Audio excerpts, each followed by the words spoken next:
Selamat siang semuanya, selamat siang kepada Ibu Arini selaku dosen pengajar Sistem Pengendalian Manajemen dan juga teman-teman sekalian.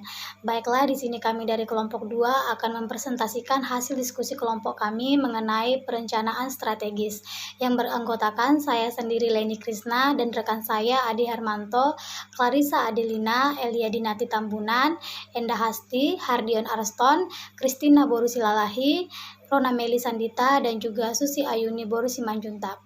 Baiklah, pertama-tama saya di sini akan menjelaskan mengenai perencanaan strategis, di mana perencanaan strategis atau strategic planning adalah sebuah alat manajemen yang digunakan untuk mengelola kondisi saat ini untuk melakukan proyeksi kondisi pada masa depan. Sehingga rencana strategis adalah sebuah petunjuk yang dapat digunakan organisasi dari kondisi saat ini untuk mereka bekerja menuju 5-10 tahun ke depan. Selanjutnya, perencanaan strategis adalah proses memutuskan program-program yang akan dilaksanakan oleh organisasi dan perkiraan jumlah sumber daya yang akan dialokasikan ke setiap program selama beberapa tahun ke depan. Baiklah, selanjutnya akan dijelaskan oleh rekan saya, Kristina Borusilalahi. Baiklah, saya akan melanjutkan dari Saudari Leni Krisna, yaitu tentang pembahasan karakteristik dari perencanaan strategis. Yang pertama, hubungan dengan formasi strategi. Formulasi strategi merupakan proses untuk memutuskan strategi baru, sementara rencana strategis merupakan proses untuk memutuskan. Bagaimana cara mengimplementasikan strategi tersebut? Dalam proses formulasi strategi, manajemen menentukan cita-cita organisasi dan menciptakan strategi-strategi utama yang bertujuan untuk mencapai cita-cita tersebut, Cita-cita tersebut, proses perencanaan strategi kemudian mengambilkan tindakan dan strategi yang telah ditentukan tersebut dan program yang akan melaksanakan strategi dan mencapai cita-cita tersebut secara efisien dan efektif. Karakteristik yang kedua yaitu evolusi dan perencanaan strategis. Untuk mengambil pilihan yang sulit diantaranya program-program alternatif yang ada dan bukan untuk mengekstrapolasi atau memperkirakan angka-angka serinci anggaran.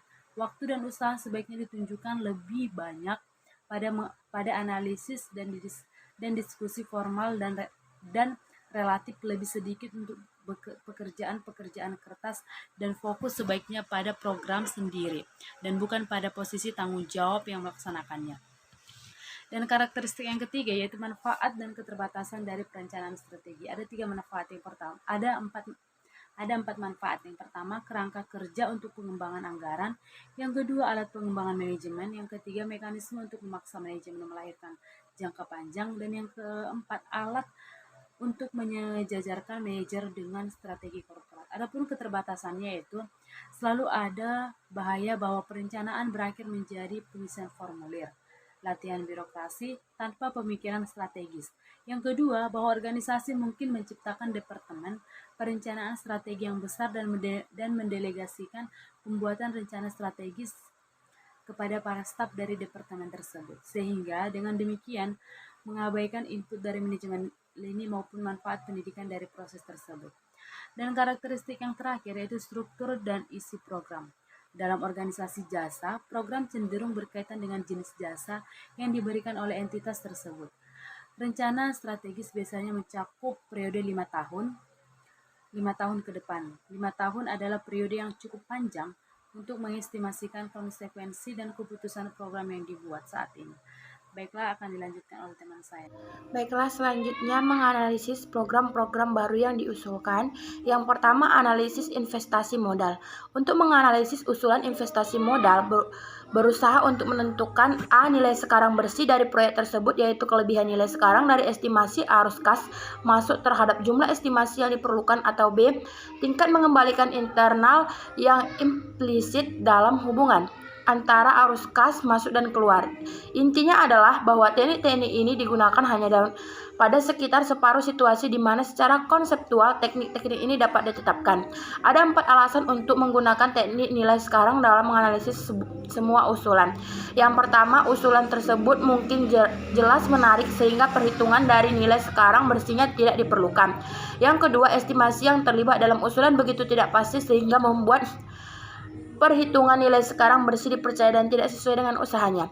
Yang ketiga, alasan untuk usulan tersebut adalah selain meningkatkan dalam probabilitas pendekatan nilai sekarang mengasumsi bahwa fungsi tujuan adalah untuk meningkatkan laba, tetapi banyak usulan investasi yang memperoleh persetujuan berdasarkan alasan bahwa usulan tersebut.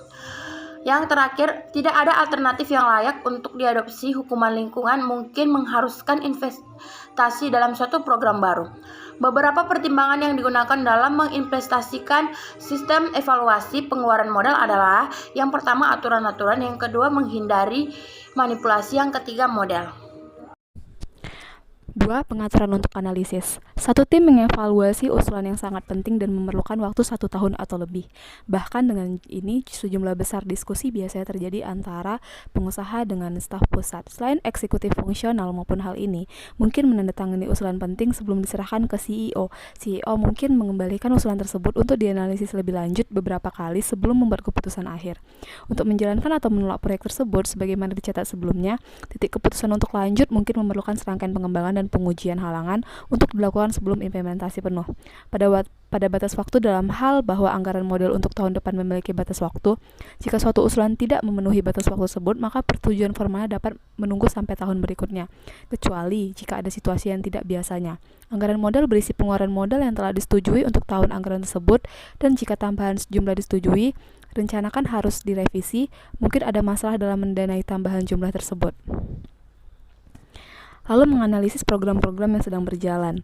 Analisis rantai nilai yang pertama, hubungan dengan pemasok. Hubungan dengan pemasok sebaiknya dikelola sedemikian rupa sehingga baik perusahaan maupun pemasoknya sama-sama memperoleh manfaat. Mengambil keuntungan dari kesempatan semacam itu dapat secara dramatis mengurangi biaya, meningkatkan nilai, atau keduanya. Lalu yang kedua, hubungan dengan pelanggan. Lalu yang ketiga, hubungan proses dengan rantai nilai dari perusahaan. Dalam menganalisis hubungan proses dalam rantai nilai, mencari cara untuk meningkatkan efisiensinya, tujuan keseluruhan dari analisis ini adalah untuk memindahkan bahan baku pertama-tama dari pemasok melalui produksi dan ke pelanggan dengan biaya terendah, waktu terpendek, dan kualitas yang dapat diterima. Baiklah, selanjutnya ada perhitungan biaya berdasarkan aktivitas.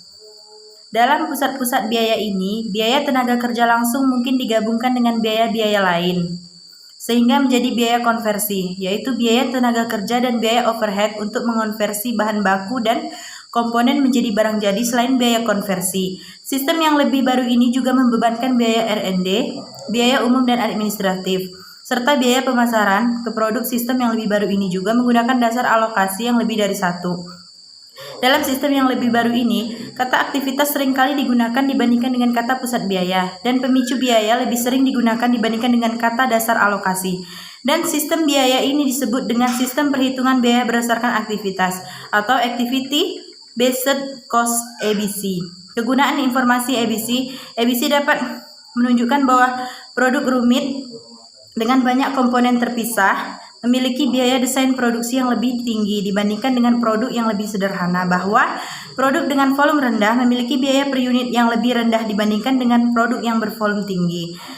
Dalam suatu perusahaan yang beroperasi sesuai dengan tahun kalender, proses perencanaan strategis dimulai pada musim semi dan diselesaikan pada musim gugur, cepat sebelum pembuatan anggaran tahunan.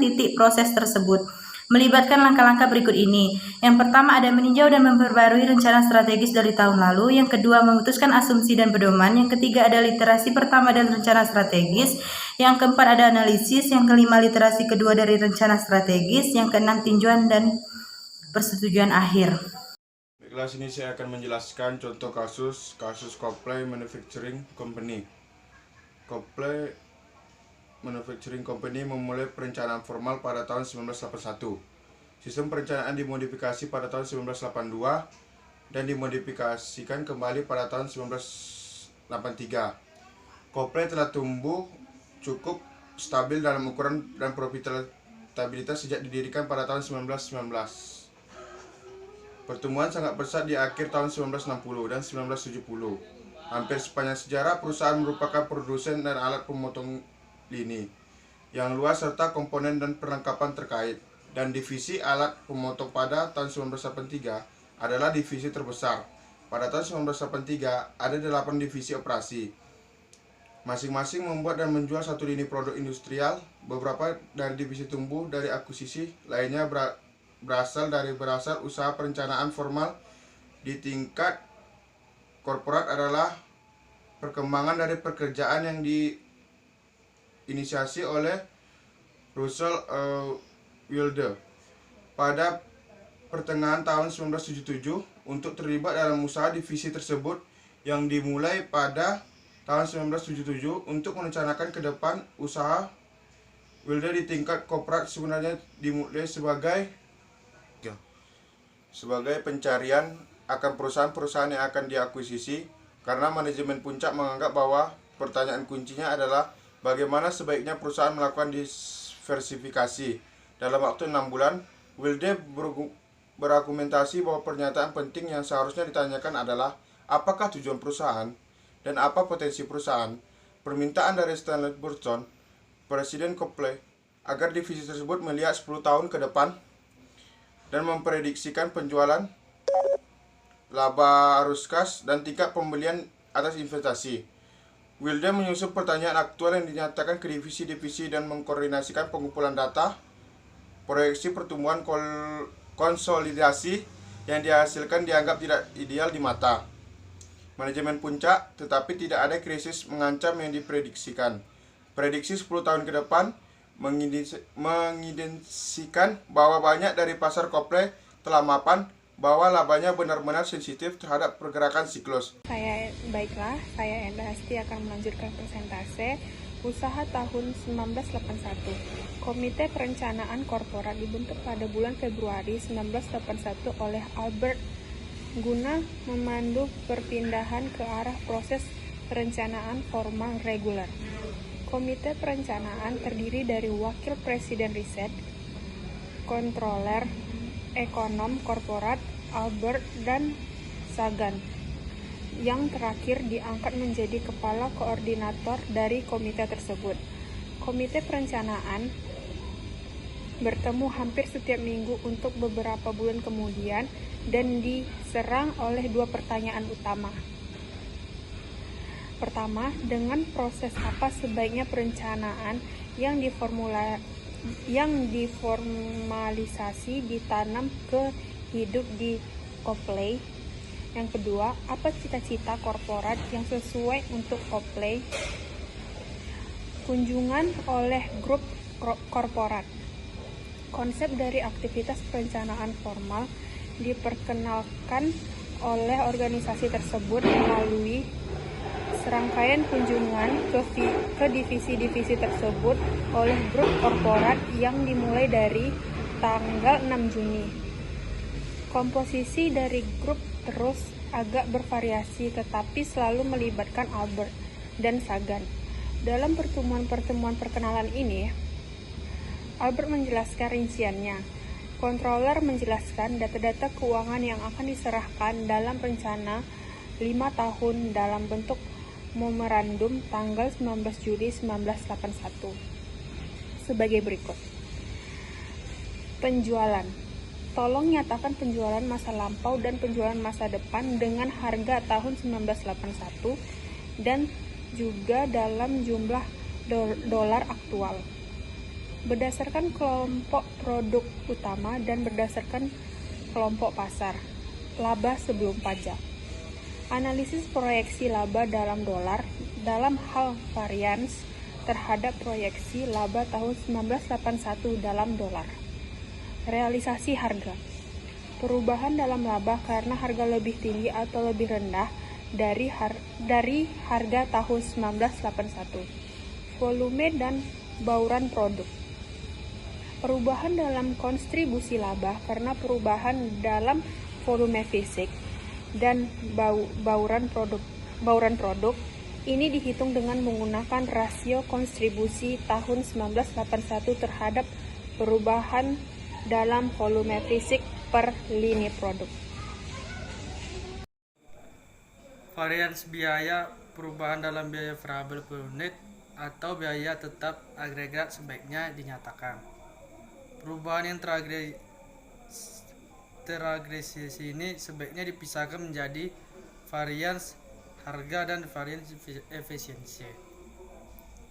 Laba setelah pajak menerjemahkan dolar laba sebelum pajak menjadi dolar laba setelah pajak untuk tahun-tahun mendatang menggunakan tarif pajak tahun 1981. Arus kas berikut ini sebaiknya dibuat per tahun secara total dan per lini produk di mana suatu penentuan dapat dibuat. Data lini produk penuh tidak diperlukan, tetapi suatu indikasi dari arus kas, katakanlah persediaan dan pengeluaran modal. Selanjutnya, seperti yang diperkirakan, format rencana dan presentasi divisional sangat bervariasi. Di sini bisa dilihat pertemuan tinjauan perencanaan. Garis besarnya, yang hadir pada tinjauan perencanaan juga bervariasi. Komite perencanaan selalu hadir. Begitu juga kepada divisi yang ditinjau. Selain itu, anggota-anggota dari komite kadang kala hadir. Divisi-divisi bebas untuk membawa siapapun yang mereka inginkan ke tinjauan perencanaan mereka. Perwakilan dan divisi selain yang sedang ditinjau di hari tersebut tidak diundang untuk hadir. Pertemuan respon terhadap perencanaan, yaitu hasil dari siklus perencanaan pertama dinilai campur aduk oleh Sagan dan oleh anggota-anggota dari manajemen puncak. Umumnya dilihat sebagai ekstrapolasi optimistis dari tren operasi. Beberapa anggota manajemen mengkritik usaha tersebut sebagai permainan angka. Hampir semuanya menyetujui bahwa rencana-rencana tersebut telah sangat berguna dalam menyediakan informasi yang akan membantu manajemen puncak dalam memahami berbagai aktivitas bisnis dari korporasi dengan lebih baik. Baiklah, selanjutnya saya akan mempresentasikan mengenai perubahan organisasional tahun 1982. Beberapa perubahan organisasional penting segera mengikuti. 2 fungsi staf korporat dibuat, 1 untuk pemasaran dan 1 lagi untuk riset atau pengembangan. Tanggung jawab operasi didelegasikan lebih lanjut, divisi internasional akan melapor ke wakil presiden eksekutif yang baru. Divisi alat pemotong telah dibagi berdasarkan lini produk menjadi 2 divisi yang terpisah. Awal dari aktivitas perencanaan tahun 1982. Berbeda dengan orientasi angka dari usaha perencanaan tahun 1981, Sagan merekomendasikan peningkatan tekanan pada konsep strategis di tahun 1982. Setelah sejumlah diskusi, Komite Perencanaan kemudian memutuskan untuk memisahkan siklus perencanaan formal menjadi 3 fase. Fase yang pertama akan dilaksanakan di musim semi dinamakan fase pengembangan strategis. Fase kedua atau fase kuantitatif akan meringkas selama musim gugur implikasi keuangan dan sumber daya manusia dari strategi yang dipilih di fase pertama. Fase terakhir atau fase tindakan akan bertujuan untuk menerjemahkan hasil dari perencanaan menjadi program tindakan yang spesifik. Demikian presentasi di kelompok 2 mengenai perencanaan strategis. Kami mohon maaf bila ada salah kata dan perbuatan, dan terima kasih atas perhatiannya.